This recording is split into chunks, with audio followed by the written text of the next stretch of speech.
میں امداد سمرو پاکستان کی سیاست میں کافی ساری دلچسپ ڈیولپمنٹس ہو رہی ہیں اور سب سے امپورٹنٹ جو ہے وہ ہے تحریک انصاف کا ایک نیا محاذ کھولنا۔ اب تحریک انصاف جو نیا محاذ کھول چکی ہے، جس کا اعلان کر چکی ہوئی ہے، اس میں کتنا ایک سنجیدہ بھی ہے یا صرف اور صرف اسکرین پر توجہ حاصل کرنے کے لیے، یا جس کو ہم کہتے ہیں اسکرین حاصل کرنے کے لیے پی ٹی آئی یہ کچھ کر رہی ہے یا اس میں سنجیدہ ہے، اس پر بات کریں گے۔ اور نیا محاذ ہے نئے صوبے کا، جنوبی پنجاب صوبے کا۔ دوسرا، سندھ میں ایک بہت بڑا محاذ کھل گیا ہوا ہے، ایوانوں کے اندر ایک فساد سا برپا ہوا ہے، معاملہ عدالت میں چلا گیا ہوا ہے۔ لڑائی ہے گورنر ہاؤس کی اور اسپیکر ہاؤس کی، یعنی گورنر کی اور قائم مقام گورنر کی۔ کیوں لڑائی شروع ہوئی ہے، وجہ کیا بنی ہے، اور کیا کوئی گورنر ملک سے باہر جانے کے بعد قائم مقام گورنر کو گورنر ہاؤس میں داخل ہونے سے کسی بھی طریقے سے کوئی بھی حربہ استعمال کر کے روک سکتا ہے، اور اگر وہ روکے تو کیا وہ آئین کی خلاف ورزی نہیں ہے، اس پر بات ہوگی۔ اور فیلڈ مارشل عاصم منیر صاحب جو ہیں امریکہ میں ہیں، اور ان کے دورے کی مسلسل خبریں آ رہی ہیں، مختلف کمیونٹیز سے، مختلف طبقات کے لوگوں سے وہ مل رہے ہیں، تو ایک اور خبر ان کی آئی ہے، اس پر بات ہوگی۔ اور ایک واقعہ ہوا تھا کراچی میں، ایک سینئر اداکارہ کی لاش ملی تھی، اب اس کے متعلق بھی بڑا امپورٹنٹ انکشاف ہوئے ہیں۔ عائشہ خان 77 سالہ اداکارہ، تو اس پر بھی بات کریں گے ویڈیو کے آخر میں۔ آغاز میرا خیال ہے میں براہ راست جو کر لیتا ہوں تحریک انصاف سے۔ کل سے میں دیکھ رہا تھا کہ پی ٹی آئی نے ان کے جو سوشل میڈیا کے اوپر تحریک انصاف نے ایک تحریک برپا کر دی ہے۔ ظاہر ان کی تحریک اپنا چلتی سوشل میڈیا پر ہے۔ عمران خان کی رہائی کی تحریک یا حکومت مخالف تحریک، وہ تو خیر 2 ہفتوں کے لیے عمران خان صاحب نے ایران اور اسرائیل کے درمیان چلنے والی جنگ کی وجہ سے قومی یکجہتی کے لیے مؤخر کر دی۔ کالے منہ مریم جو کالے ٹنڈرول یار سندھی میں کہتے ہیں۔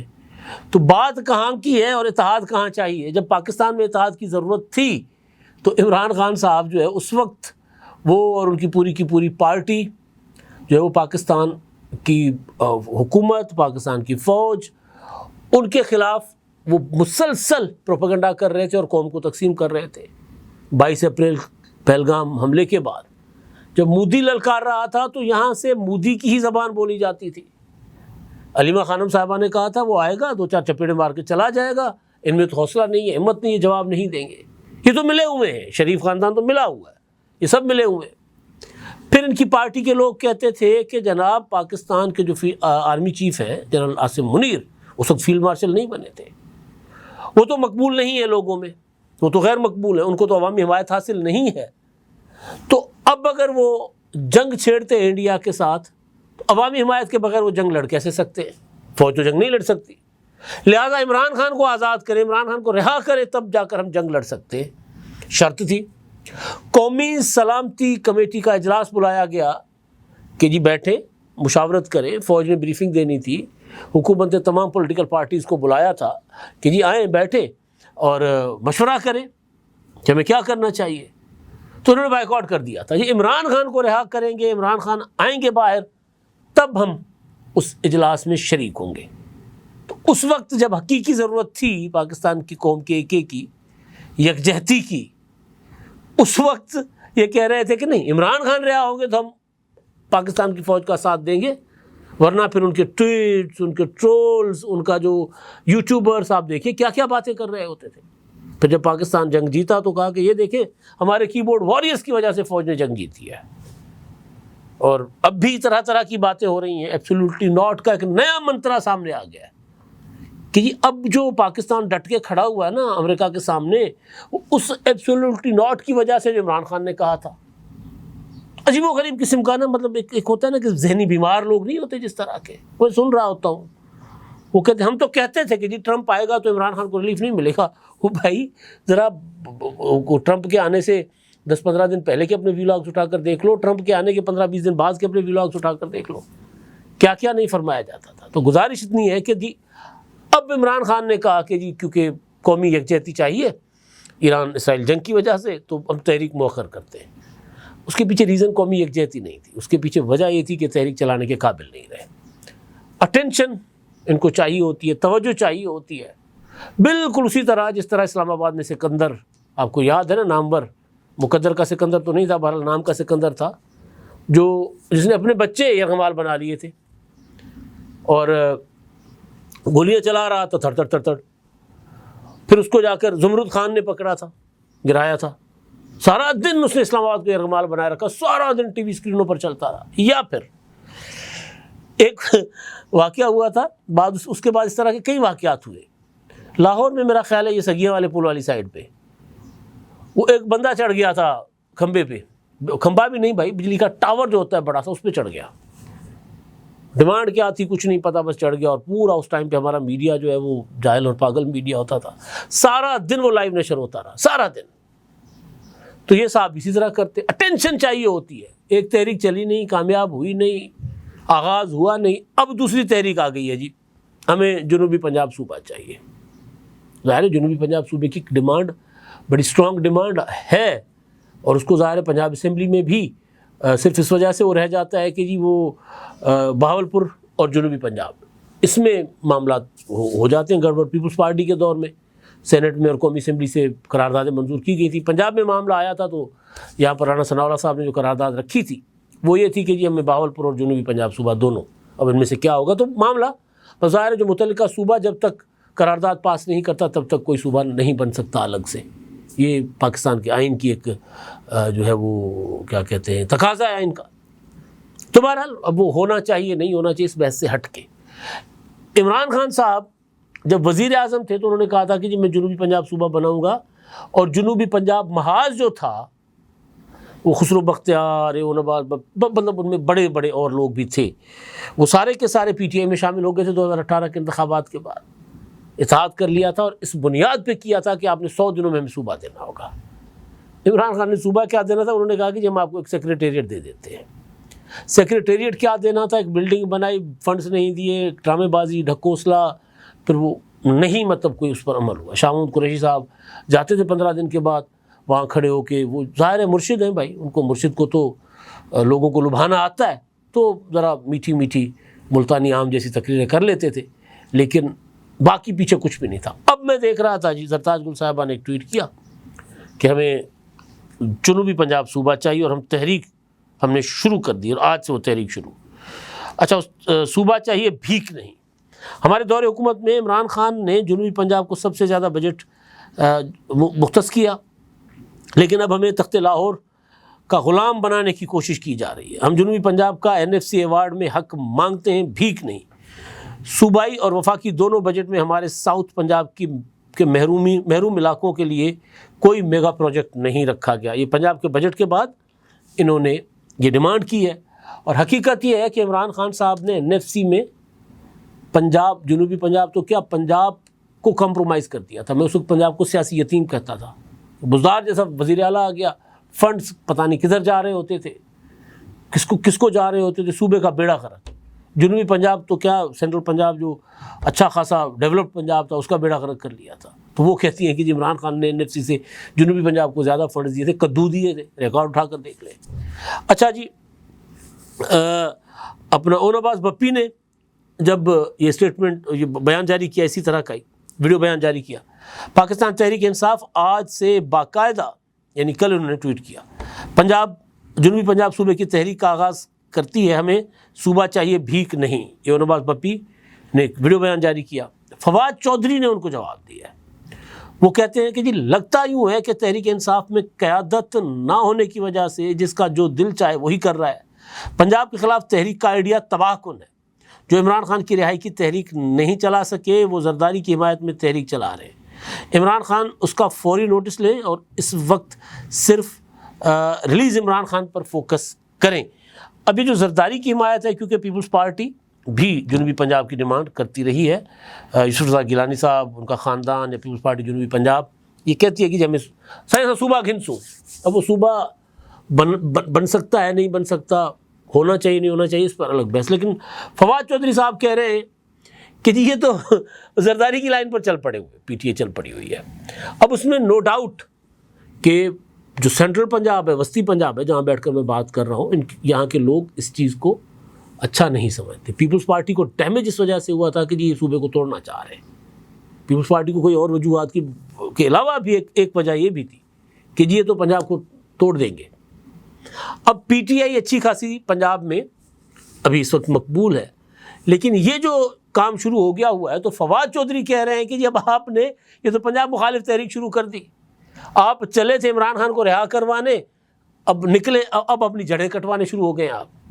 پولیٹیکلی اگر دیکھیں ہم، مطلب سندھ میں اگر کوئی الگ صوبے کی بات کرے گا تو ظاہر ہے وہاں وہ غیر مقبول ہو جائے گا، اس کو قبولیت نہیں ہوگی. پنجاب میں، جنوبی پنجاب میں تو مقبول شاید ہو جائیں، لیکن ظاہر ہے وہ پنجاب جو فیصلہ ساز پنجاب ہے وہاں اس کی مقبولیت ختم ہو جاتی ہے. تو یہ جو نیا منترا، نیا ڈرامہ ڈھکوسلا جو پی ٹی آئی نے شروع کیا ہے، یہ ظاہر زیادہ لمبا عرصہ نہیں چلے گا، ہے صرف اور صرف اٹینشن کے لیے کہ ہمیں صرف اٹینشن چاہیے. فواد چودھری ٹھیک کہہ رہے ہیں کہ یار تم لوگ عمران خان کی رہائی کی تحریک میں تو اکٹھے ہو نہیں سکتے، تو اب جنوبی پنجاب صوبے کی تحریک میں کیسے اکٹھے ہو جاؤ گے؟ کوئی حکمت عملی ہوتی ہے، بیٹھو، صلاح مشورہ کرو آپس میں کہ جس تحریک کو ہم نے کیسے آگے لے کر چلنا ہے. ایک جلسے کا اعلان ہوتا ہے تو 10 مخالفت کرنے شروع ہو جاتے ہیں، 10 لوگ. عمران خان نے کہا ہم تحریک چلائیں گے، الیمن گنڈا پور نے کہا نہیں ہم تحریک نہیں چلائیں گے، ہم اسلام آباد پر حملہ کریں گے. وہ جو 2 ہفتے کے لیے تحریک مؤخر ہوئی اس کے پیچھے لاجک ریزن یہی ہے کہ علیمہ خان کو کھڑا کر کے ساتھ الیمن گنڈا پور کہہ رہے ہیں کہ اس بار ہم اسلام آباد آئیں گے، تم گولی چلاؤ گے تو ہم بھی گولیاں ٹھوکیں گے، اس بار ہم نہتے نہیں آئیں گے، ہتھیار لے کر آئیں گے.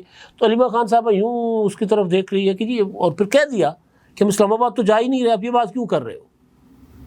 تو اس وجہ سے عمران خان نے کہا کہ یار یہ تو پہلے سے زیادہ میرے لیے زیادہ خطرناک اور نقصان دہ ثابت ہوں گے، مروا دیں گے مجھے.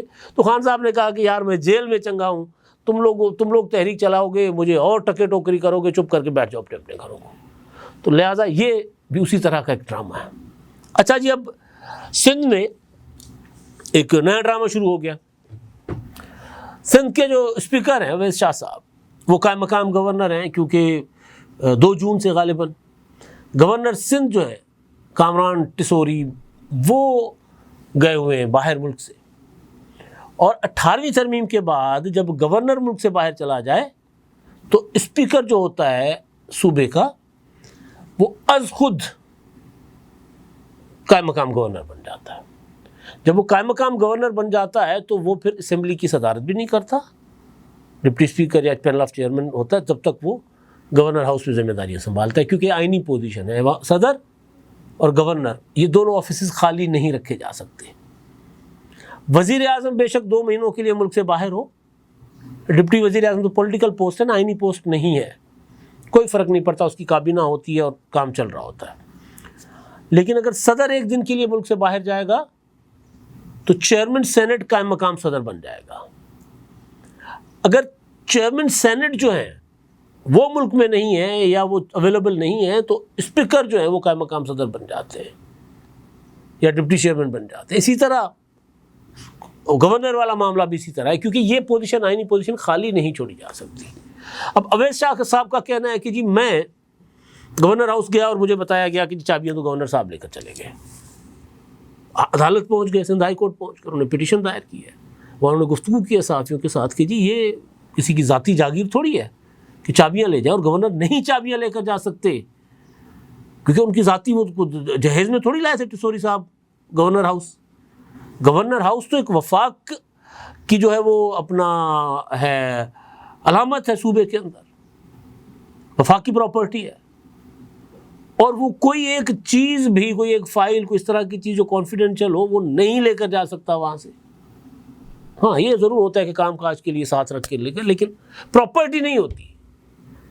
اویس شاہ صاحب کہہ رہے ہیں کہ جی وہ چابیاں لے کر چلے گئے اور انہوں نے مطلب یہ مذاق کی ہے صوبے کے ساتھ، صوبے کے عوام کے ساتھ، اور انہوں نے کہا کہ یہ آئینی آفس میں بیٹھے شخص اس طرح کی غیر ذمہ داری کیوں کر رہے ہیں. ظاہر ہے بات بالکل ٹھیک ہے.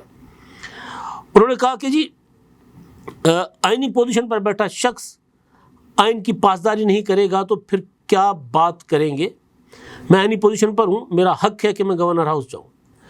گورنر ہاؤس کے ترجمان نے کہا ہے کہ جی نہیں ایسا نہیں ہے، وہاں پہ ایک میٹنگ چل رہی تھی تو میٹنگ کی وجہ سے ایک الگ سے کمرہ جو ہے وہ قائم مقام گورنر کے لیے رکھا گیا تھا. ان کو کہا گیا تھا کہ جی آپ ادھر بیٹھیں، اور اگر وہ پہلے آ رہے تھے تو ہمیں پہلے انٹیمیٹ کرتے. بس یہ ایک عجیب و غریب قسم کا، فضول قسم کی یہ دلیل ہے گورنر ہاؤس کے ترجمان کی۔ بھائی جب گورنر چلے گئے، ملک میں نہیں ہے، قائم مقام گورنر ہیں، اور وہ کہہ رہے ہیں میں مسلسل کوشش کر رہا ہوں، مجھے جانے نہیں دیا جا رہا گورنر ہاؤس، تنگ آ کر وہ عدالت چلے گئے اویس شاہ صاحب۔ مطلب یہ کیا ڈرامے بازیاں ہیں بھائی؟ اور ظاہر ہے وہ ریکارڈ پہ ہوگا نا، یہ تو نہیں ہو سکتا کہ وہ ہمیں جھوٹ بول لے۔ تو وہ کہہ رہے نہیں، ہم نے الگ سے، جو وہ پہلے ہمیں بتاتے ہیں نا کہ جی میں گورنر ہاؤس آ رہا ہوں۔ مطلب یہ عجیب ہے بھائی، سی ایم ہے یا وزیر اعظم صاحب ہیں، وہ پہلے دفتر بتائیں گے اپنے کہ جی میں آ رہا ہوں، تو لہٰذا میرا دفتر جو ہے وہ کھلا رکھے، تیار رکھے۔ بھائی وہ کسی بھی وقت آ سکتے ہیں، دفتر ویسے اگر بند بھی ہو تو فوری طور پر کھل جاتا ہے۔ پہلے ہمیں انٹیمیٹ کرتے، وہاں تو میٹنگ چل رہی تھی، یہ ہو رہا تھا، وہ ہو رہا تھا، مطلب اس طرح کی چیزیں۔ گورنر نے کہا کہ جی میں تو دیکھیں یہ تو عوامی گورنر ہاؤس ہے، میں نے تو دروازے کھلے رکھے، کبھی بند نہیں کیے۔ تو ظاہر ہے یہ پیپلز پارٹی کی اور گورنر صاحب کے، یا حسین حکومت کی اور گورنر صاحب کے ساتھ جو ان کے آپس میں چپکلش چل رہی ہے نا، اس کی وجہ سے یہ اتنی بڑی یہ واردات ہے، یہ چھوٹی چیز نہیں ہے، اتنی بڑی واردات ہوئی ہے۔ اب دیکھتے ہیں اس میں کیا ہوتا ہے۔ اپنا سماعت کے لیے تو منظور کر لی گئی ہے اپنا اویس شاہ صاحب کی درخواست، کیا ہوگا؟ زیادہ سے زیادہ عدالت کہے گی کہ جی یہ غلط ہے، گورنر ہے اویس شاہ صاحب، اور گورنر کے لیے دروازے گورنر ہاؤس کے بند کیسے رکھے جا سکتے ہیں۔ اچھا جی، اب جو کراچی کا علاقہ ہے، گلشن اقبال، وہاں پر رہائشی فلیٹ سے ایک سینئر اداکارہ ہیں عائشہ خان صاحبہ، ان کی لاش ملی تھی، اور کل ان کی دوست ہیں، انہوں نے تصدیق کی تھی تہمینہ خالد صاحبہ نے کہ وہ انتقال کر گئی ہیں، اور انہوں نے یہ بھی بتایا تھا کہ وہ 5 روز پہلے وفات پا گئی تھیں۔ پولیس کا یہ کہنا ہے کہ جی وہ اکیلی رہتی تھی گھر میں، اور اپنے وہ 7 دن پہلے ان کا انتقال ہوا۔ ظاہر ہے کسی کو پتہ نہیں چلا، گھر میں وہ لاش تعفن جب اٹھا ہے، بدبو اٹھی ہے، تو اس کے بعد پتہ چلا ہے۔ تو اب دیکھا جا رہا ہے کہ جی ان کا انتقال کیسے ہوا ہے، حادثہ تھا یا کچھ اور۔ فیلڈ مارشل عاصم منیر صاحب جو ہیں وہ مسلسل امریکہ میں اپنا انگیج کیے ہوئے ہیں، ٹرمپ سے ملاقات ہوئی، پاکستانی کمیونٹی سے ملاقات ہوئی۔ اب انہوں نے واشنگٹن میں ممتاز اسکالرز، تجزیہ کاروں اور پالیسی ماہرین اور بین الاقوامی میڈیا کے اداروں کے نمائندوں سے گفتگو کی ہے۔ کچھ دن پہلے سہیل وڈائچ صاحب کا ایک آرٹیکل تھا کہ یار بڑی کوشش کی ہے، فیلڈ مارشل صاحب ملتے ہی نہیں ہیں۔ تو پاکستان میں تو بہرحال وہ صحافیوں سے دور رہتے ہیں، لیکن وہاں پر وہ عالمی میڈیا کے نمائندوں سے ISPR کے مطابق انہوں نے گفتگو کی ہے، اور جس میں انہوں نے کہا ہے کہ جی پاکستان علاقائی کشیدگی میں کمی اور تعاون پر مبنی سیکورٹی فریم ورک کو فروغ میں فعال کردار ادا کرتا رہے گا، اور وہاں پہ جو تھنک ٹینکس، اسٹریٹجک امور کے نمائندے وہ بھی اس ملاقاتوں میں شامل تھے، اور انہوں نے پاکستان کا جو اصولی موقف ہے علاقائی امن کے حوالے سے اور عالمی معاملات پر، اس پر گفتگو کی، اور ہمارا موقف جو ہے پاکستان کا اس کو اجاگر کیا، اور دہشت گردی سے متعلق پاکستان کا جو موقف ہے، پاکستان کا جو اسٹانس ہے، اس کے اوپر انہوں نے روشنی ڈالی، اور آپریشن بنیان مرصوص پر بھی تفصیلی انہوں نے گفتگو کی ہے۔ ظاہر ہے گفتگو وہ کس طرح ہم نے انڈیا کو ٹوٹے چبائے، کس طرح ہم اپنا کہتے رہے کہ جی آپ کے پاس اگر ثبوت ہیں پہلگام میں پاکستان کے ملوث ہونے کے تو ہمیں دے دو، ہمارے سامنے رکھو، اور اس کے بعد انڈیا نے حملہ کیا تو ہم نے جوابی وار کیا، پھر دوبارہ 9 اور 10 کو انڈیا نے حملہ کیا تو فجر کو ہم نے آپریشن بنیان مرصوص کر کے ان کو خاموش کرا دیا، اور پھر ظاہر ہے سیز فائر کے لیے انڈیا امریکہ کے پاس چلا گیا، اور ہم بھی مان گئے کہ ٹھیک ہے ہم سیز فائر چاہتے، تو وہ ظاہر ڈیفینیٹلی اس طرح کی انہوں نے باتیں بتائی ہوں گی۔ اور پھر پاکستان کی جو صلاحیت ہے، پاکستان میں دفاعی صلاحیت کے علاوہ پاکستان IT انڈسٹری، زراعت، معدنی وسائل جو اس وقت سب سے بڑا موضوع ہے فیلڈ مارشل کے دورے کا، اس پر بھی انہوں نے گفتگو کی ہے، اور انہوں نے کہا کہ جی بعض علاقائی عناصر دہشت گردی کو ہائبرڈ وارفیئر کے ہتھیار کے طور پر استعمال کر رہے ہیں۔ پاکستان دہشت گردی کے خلاف عالمی جنگ میں صف اول پر رہا ہے۔ پاکستان نے ایک محفوظ دنیا کے لیے بے پناہ انسانی اور معاشی قربانیاں دی ہیں۔ یہ جناب انہوں نے گفتگو کی ہے، اور ظاہر ہے یہ وہاں کے تھنک ٹینک کے ساتھ ان کی گفتگو ہے، تو اس کا اثر تو پڑے گا، لوگوں تک بات براہ راست جو پہنچتی ہے، سوال جواب ہوتے ہیں، کھل کر گفتگو ہوتی ہے اس طرح کی محافل میں، تو وہ اثر ڈالتی ہے، ظاہر بات پھر آگے نکلتی ہے ایک بندے سے دوسرے میں تیسرے، اور وہ ظاہر ٹریول کرتی ہے۔ پاکستان کا موقف جو وہاں تک اس طرح پہنچایا نہیں جاتا تھا، ہمارے پاس تو وہاں پاکستانی جو تھے یا PTI کے جو لوگ تھے وہ تو کچھ اور ہی پاکستان کو وہاں پہ پریزنٹ کرتے رہے یا پورٹرے کرتے رہے۔ اب تک کے لیے اتنا ہی، اللہ حافظ۔